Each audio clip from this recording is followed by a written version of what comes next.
Already কিন্তু সবাই নিচে নেমেও গিয়েছিল লবিতে, সবাই রুমের চাবিও অলরেডি দিয়ে দিয়েছিল। একটি পর্যায়ে বাসে আপনার সব লাগেজ উঠাবে। ইন দ্য মিন টাইমে আপনার খবর আসলো যে নেপাল এয়ারপোর্টের যত ফ্লাইট আছে সব ফ্লাইটগুলো তারা ক্যান্সেল করে দিয়েছে। এবং আজকে কিন্তু পুলিশ প্রোটেক্ট করেও কিন্তু আমাদেরকে এয়ারপোর্টে আমরা সেটা রাজি হইনি। আমাদের দলও কিন্তু রাজি হয় না, আমরা আর্মি চেয়েছি এবং আর্মি নিয়েই কিন্তু আমাদের আসার একটি কথা ছিল।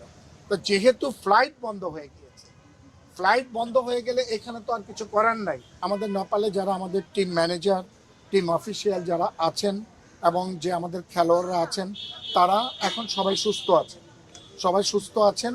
এবং আমাদের একটা প্ল্যানিং ছিল, আমাদের যে প্ল্যানটা ছিল, এবং সেই প্ল্যানটা ছিল যে আমাদের 10 তারিখে যে ফ্লাইটটা ছিল সেই ফ্লাইটটা আমরা চেঞ্জ করে আমরা আজকে 9 তারিখে দুপুর 3টায় আমরা সেই ফ্লাইটটা আমরা করেছিলাম।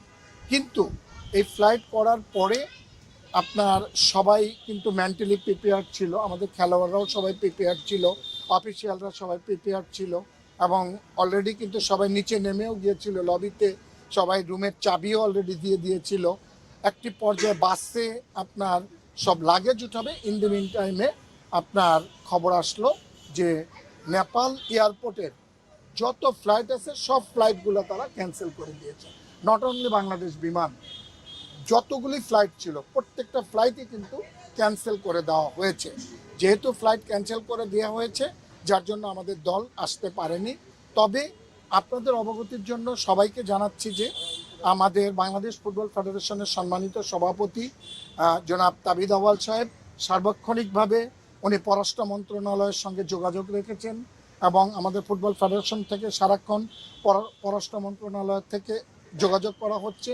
এবং নেপালে যে বাংলাদেশের দূতাবাস রয়েছে সেই দূতাবাসের সঙ্গেও আমরা সার্বক্ষণিক যোগাযোগ রেখেছি এবং আমাদের টিমকে, আমাদের দলের প্রত্যেকটা খেলোয়াড়কে, অফিসিয়ালকে এবং প্রত্যেককে যাতে আমরা সেফলি তারা প্রোটেক্ট রাখতে পারে এবং সেফলি যাতে তারা খেয়াল রাখতে পারে সেদিকে সজাগ দৃষ্টি রেখেছে।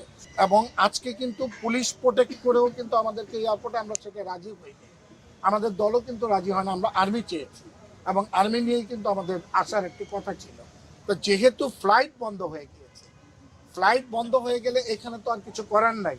পররাষ্ট্র মন্ত্রণালয় অলরেডি এই নেপালে যে দূতাবাস রয়েছে, বাংলাদেশের দূতাবাস, সেই দূতাবাসকে জানিয়েছে এবং দূতাবাস কিন্তু অলরেডি ওইখানে সার্বক্ষণিক আমাদের টিমের খোঁজ খবর নিচ্ছে এবং সার্বক্ষণিক যাতে পর্যাপ্ত পরিমাণে প্রোটেক্ট করা যায় এবং পর্যাপ্ত পরিমাণে সিকিউর করা যায় এবং সিকিউরিটি যাতে বৃদ্ধি হয় সেই দিকে সজাগ দৃষ্টি রেখেছে। এবং আমরাও সেখান থেকে নিউজ পেয়েছি যে আমাদের দলের সকল খেলোয়াড়রা সেফ আছে এবং আমাদের হোটেলকে অনেক ভালো পর্যাপ্ত পরিমাণে প্রোটেক্ট করে রেখেছে। এখানে কোনো রকমের কোনো অসুবিধা হওয়ার কোনো কথা না ইনশাআল্লাহ। পরবর্তীতে আমাদের আরও আমরা সজাগ দৃষ্টি রাখবো যাতে করে প্রত্যেকটা দেশে যাওয়ার আগে যদি কোনো রকমের বিরাজমান পরিস্থিতি হয় সেখানে আমরা চেষ্টা করব না যাওয়ার।